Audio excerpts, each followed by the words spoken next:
In 2015, Prime Minister Justin Trudeau told the world that Canada is back. Well, in the 6 years since, he has embarrassed the country over and over again, and Canada is more significant than ever. I'm Candice Malcolm, and this is the Candice Malcolm Show. Hi, everyone. Thank you so much for tuning into the show. And as we get closer to Christmas, we like to take a step back and take a broader look at the country, look at some of the deeper themes as the news cycle slows down a little. And we are doing that today. I'm delighted to be joined by a member of parliament, a conservative member of parliament, Garnett Genuis. Garnett is the MP for Sherwood Park, Fort Saskatchewan. He was first elected in 2015, has been re-elected with more than 50% of the vote in every election since. In parliament, he has been a vocal proponent for Alberta's interests in Ottawa, fighting back against the carbon tax and advocating for more Canadian oil and gas.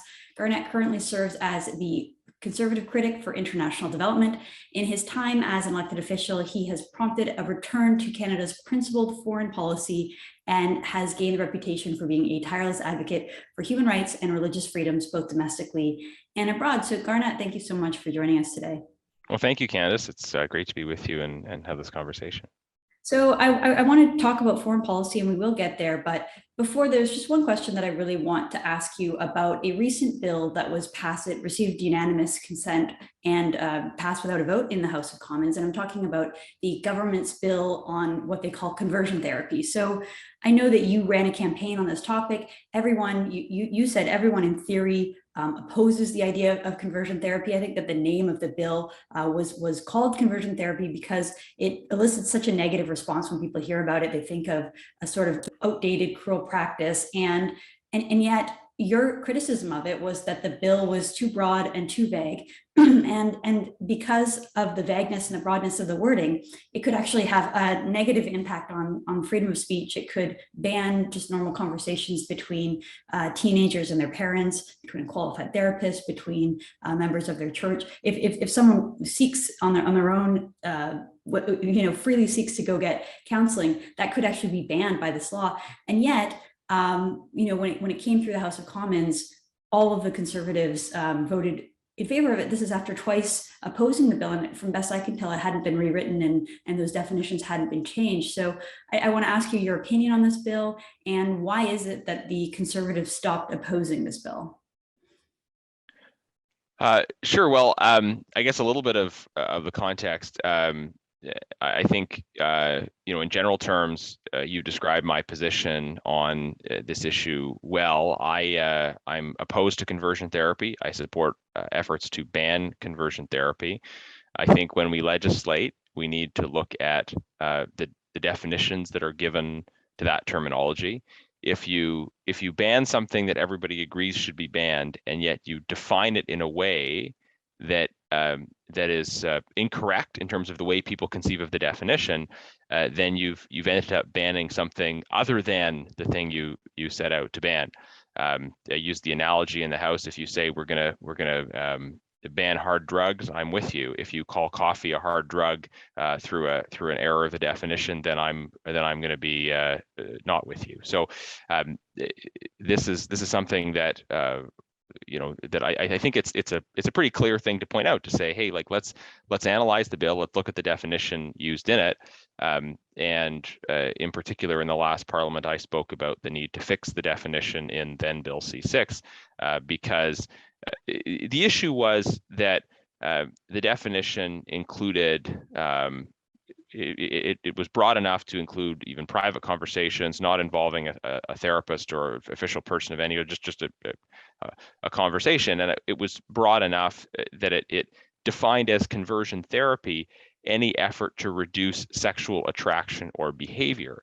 So I think a reasonable inference from that is that, like a conversation in which a mentor tells a young person that they should modify their sexual behavior in some way, that would be construed under the definition as being conversion therapy. And that's obviously not what conversion therapy is. When people who, many people aren't aware of this, but when people who are aware of conversion therapy, they understand that to mean acts of violence, coercion, degrading someone, efforts to sort of compel a change in sexual orientation. It's those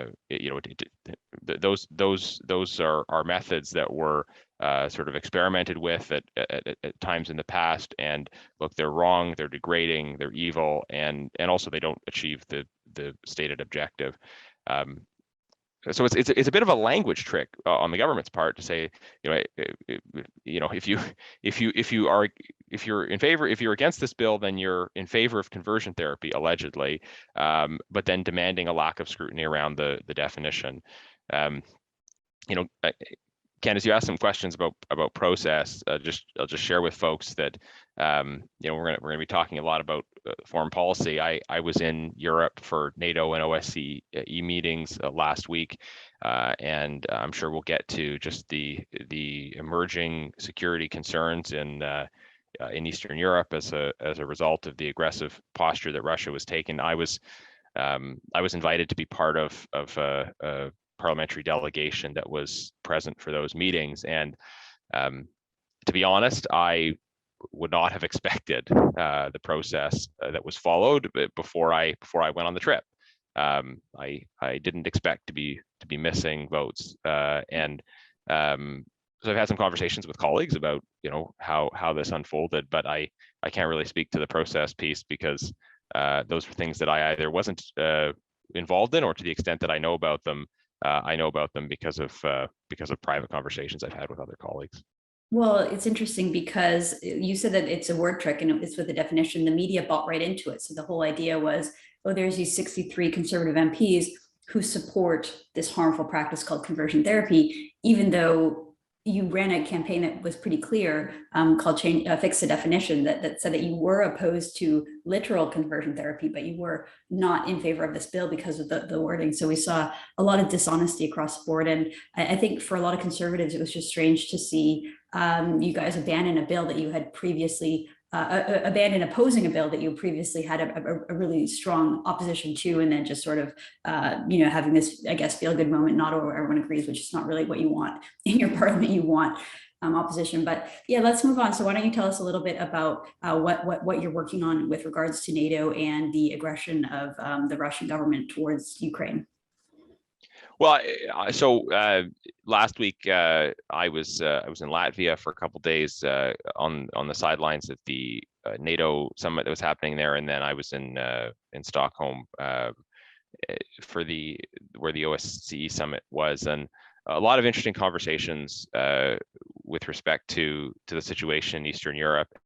I think it's important for more people to know just about the important leadership role that Canada is playing as part of our NATO mission in Latvia, and this is something that obviously has the support of all parties. Being an active participant in NATO, being part of that NATO forward presence, and if you go to Holland, there's a lot of gratitude, of course, to Canada for the role we played at liberation during the Second World War. In Latvia, there's a lot of recognition of Canada as well for the fact that we're leading a battle group there, and full credit to our armed forces for the incredible work they do around the world. Sometimes not with the level of resources from government that certainly we've talked in the past about increasing our defense engagement and moving towards that NATO target of 2% of GDP. There's a lot of awareness of the fact that there's a Russian military buildup, increasing Russian military activities, and concern about what steps may be taken next by Russia. And I don't think that'll be new information to many people, but I just think we need to really take seriously the possibility that the Putin regime are planning something, and we need to reflect on our and NATO's level of readiness to respond. So maybe you can walk us through a little bit more details, because I think maybe some viewers don't know what specifically is Canada's involvement when it comes to the operation you're talking about in Latvia. How many troops do we have there, and what specifically is the Trudeau government doing with regards to the aggression that we might be seeing from Russia?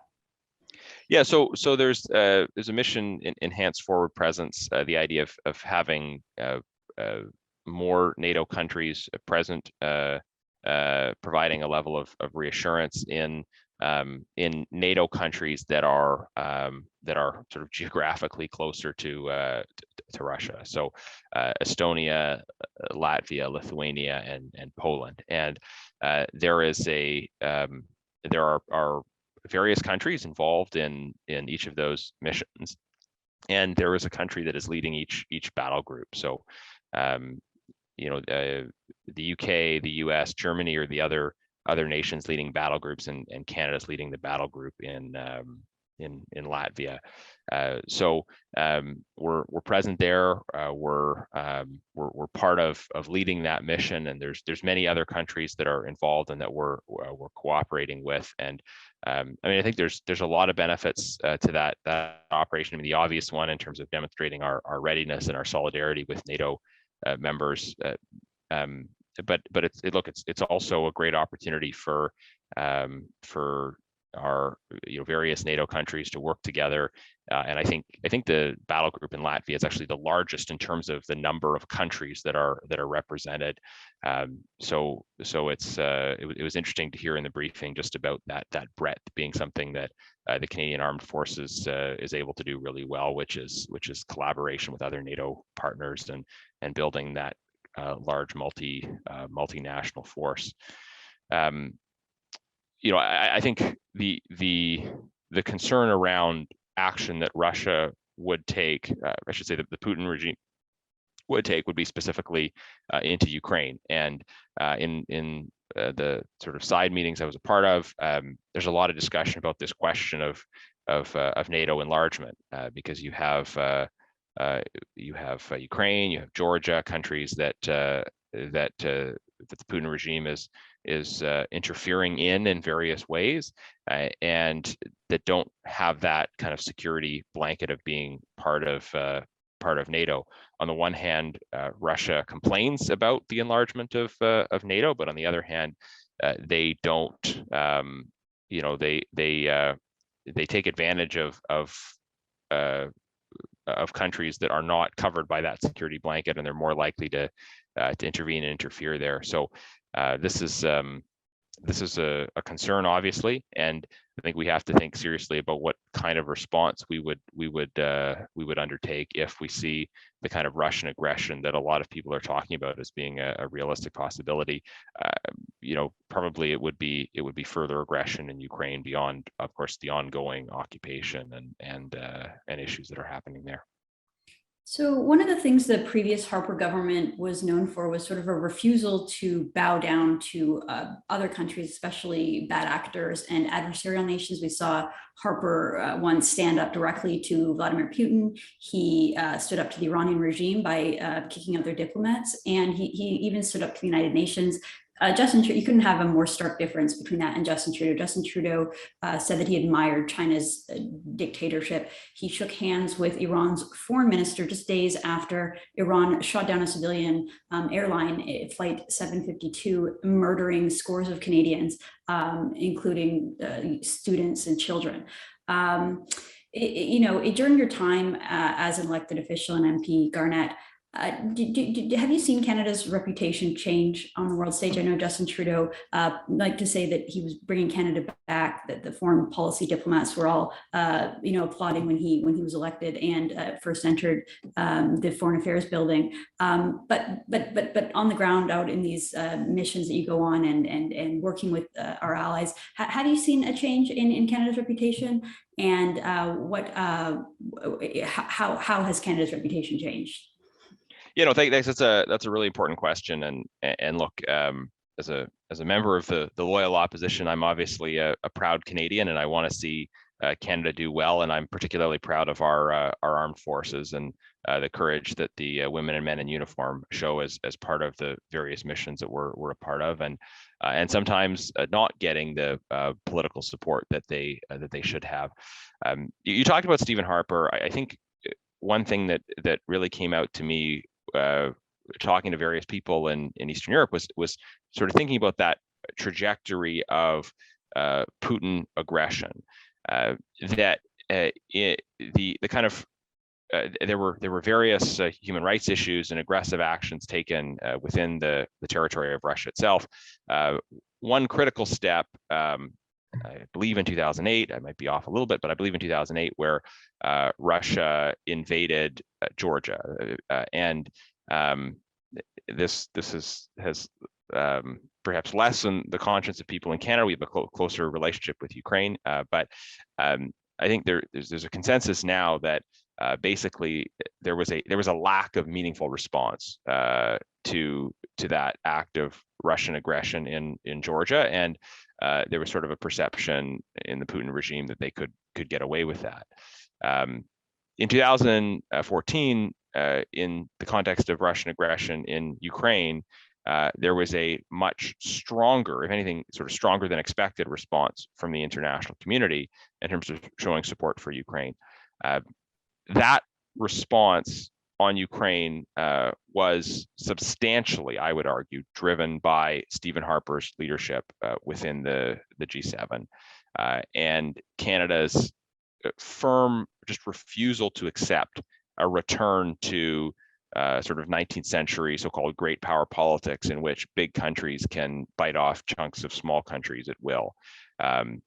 We have to assert the principles of international law, the sovereignty of states, the principle of self-determination against this kind of might makes right narrative.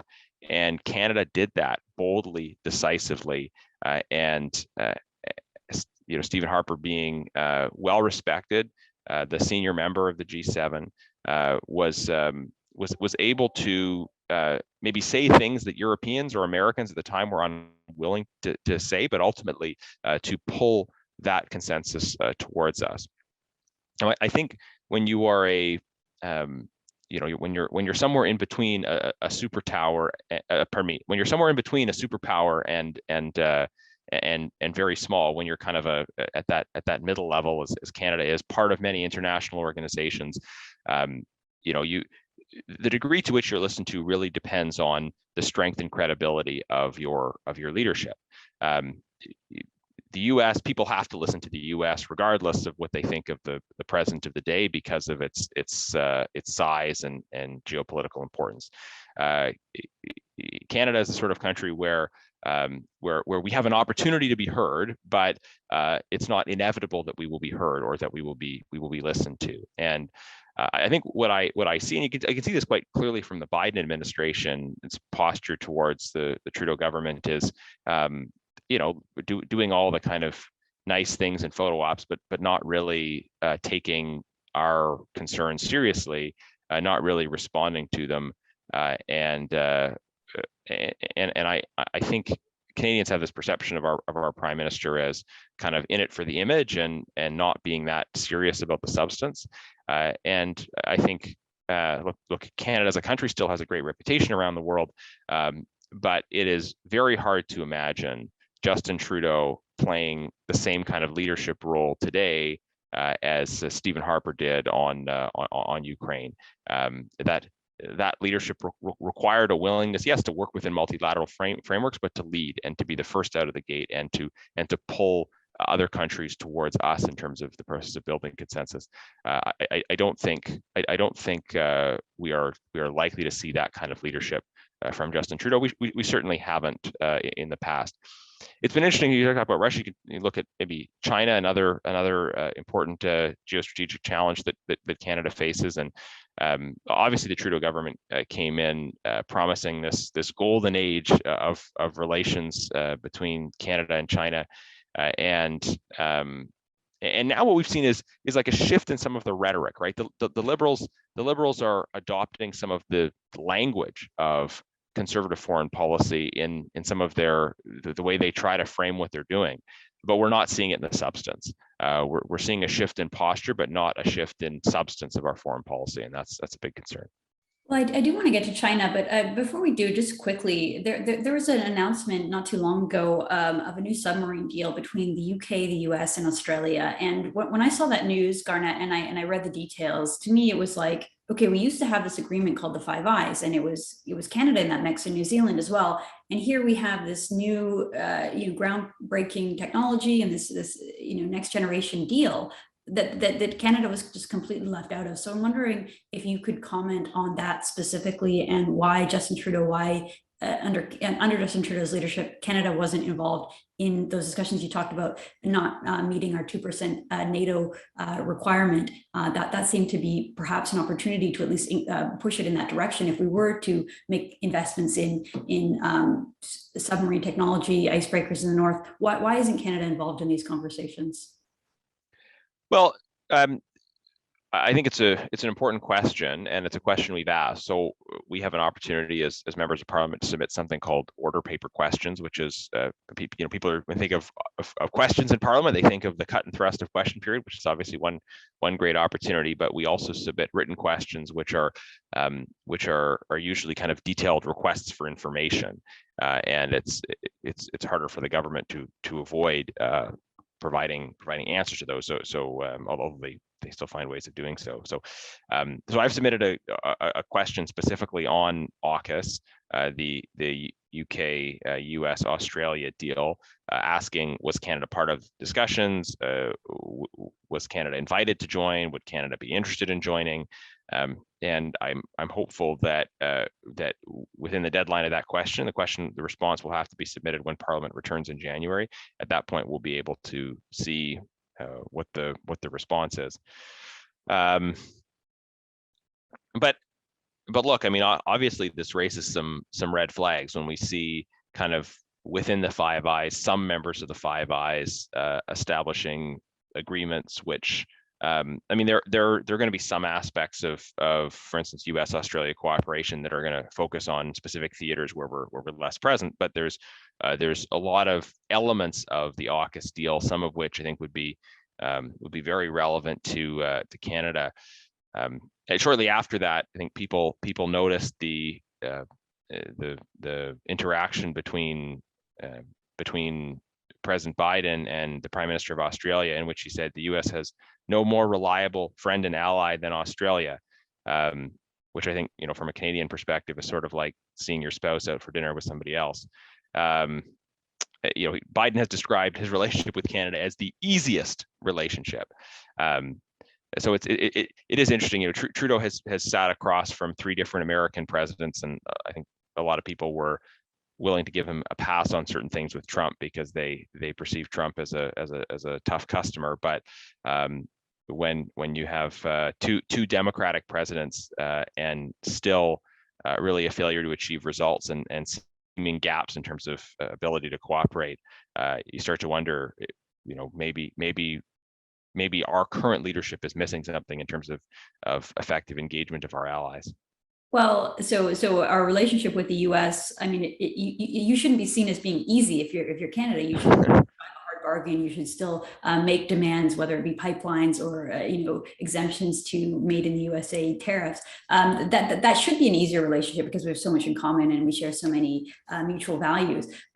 So compare that with seeing Trudeau have very few results with our greatest partner and ally, the U.S. And then juxtapose that with China, where you have an adversarial regime, you have a terrible offender of human rights, you have a country that is acting more and more belligerent on the world stage, and yet we have Trudeau failing to negotiate a trade deal, waffling on Huawei and how we're going to deal with them, not really standing up in the way that many wanted to see with the two Michaels who were arbitrarily arrested. In the US, we see both Democrats and Republicans in agreement about China's aggression and the need to build up their own domestic economy so that they're less reliant on imports from China. Canada doesn't seem to have an appetite to implement some of the same trade restrictions against China. So I'm wondering if you could comment both on the foreign policy side with China and how Trudeau deals with them and how he ought to deal with them in a different way, and then also address the issue of trade and whether we are too reliant upon China, whether we ought to be building up more of our own domestic or at least North American manufacturing base so that we're not reliant on China in the future. Yeah, so I think on the trade piece, it's maybe important to distinguish between the question of trade in general and the question of strategic dependency. Trade, you can engage in commerce without being in a position of strategic vulnerability, where there are things that you are going to need at critical times, and that access could be managed by an authoritarian political actor for their own strategic reasons, right? So we saw that a little bit with COVID, with the vaccines, as well as with PPE, that we were reliant on China, and they didn't really seem to care, and they didn't really seem to be reciprocal in terms of following through on agreements that we had with them. yeah, certainly it became evident through the study we did at the Special Committee on Canada-China Relations in the last Parliament that that there were political decisions aimed at Canada in response to political factors, and there are many advantages to focusing on expanding free trade among free nations, rule of law nations, where you know where contracts are formally enforceable, and there can't be threats made against judges, business people, and so forth. It doesn't mean we can't and shouldn't trade with countries that don't share our values. I mean, I think there are good arguments for both the economic benefits, but also the potential just engagement that can flow from that. But separate from the question of trade in general, we have to be attentive to this question of strategic dependency that came through the pandemic, and we see it in other issues as well. I know during a recent trip to Eastern Europe, a lot of people are interested there in questions around energy security, right? And we should think about the role that Canada can play as an exporter of energy resources in supporting energy security, because that's another one of those strategic commodities and points of strategic vulnerability for certain like-minded countries. On the sort of relationship with China in general, how we kind of relate to the Chinese government, I think for a long time the Trudeau government has just been very naive. They've sort of assumed that if you're treating someone in a certain way, that they will reciprocate that treatment. And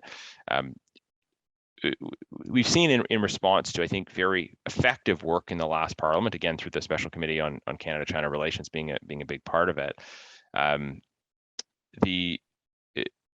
Many of the government's failures on this and failures in perception have been exposed, and that has forced certain changes in tone and language. Two U.S. administrations actually have recognized the Uyghur genocide. Canada's Parliament has recognized the Uyghur genocide. The government has failed to provide that recognition. In terms of our own domestic security, right? We have not recognized yet the security threat posed by Huawei. The government says its decision with respect to Huawei is still pending. So there are these key issues of substance: protecting our own security, defending our own interests, standing with our allies on issues of human rights, where Canada needs to step up and has not stepped up yet. And I would say just protecting our own security is, in this context, is a particularly urgent priority. The biggest security threat facing Canada right now is foreign state-backed interference in our country.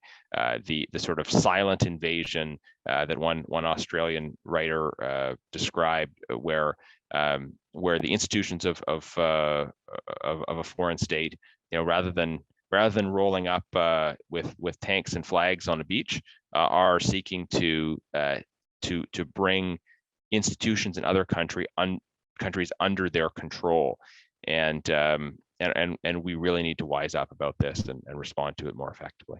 Well, there have been there's been several books written about Chinese spies and infiltration into Canada. We saw it flare up not too long ago in Vancouver, when there were high school kids fighting over the invasion of or the changes of law in Hong Kong that will give China more autonomy. We see pro-China rallies in Vancouver frequently. So unfortunately, that stuff is definitely happening in Canada. Well, Garnett, I really appreciate your time, really appreciate all your expertise and shedding light on all of these issues to help us get a better understanding of what's happening inside Canada's foreign policy area. So we really appreciate you coming on the show, and wishing you a very Merry Christmas to you and your family.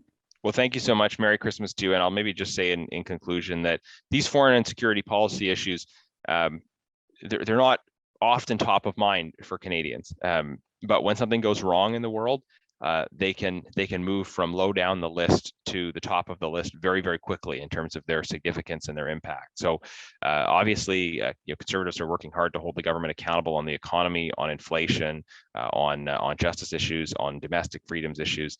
But these foreign affairs and security issues, they have the potential to have a very significant impact on our lives, and it's important for us to be vigilant and asking the government questions about what their plans are. So again, Merry Christmas to you, and thanks for the opportunity. All right, thank you so much, Garnett Genuis, MP for the Conservative Party. I'm Candice Malcolm, and this is the Candice Malcolm Show.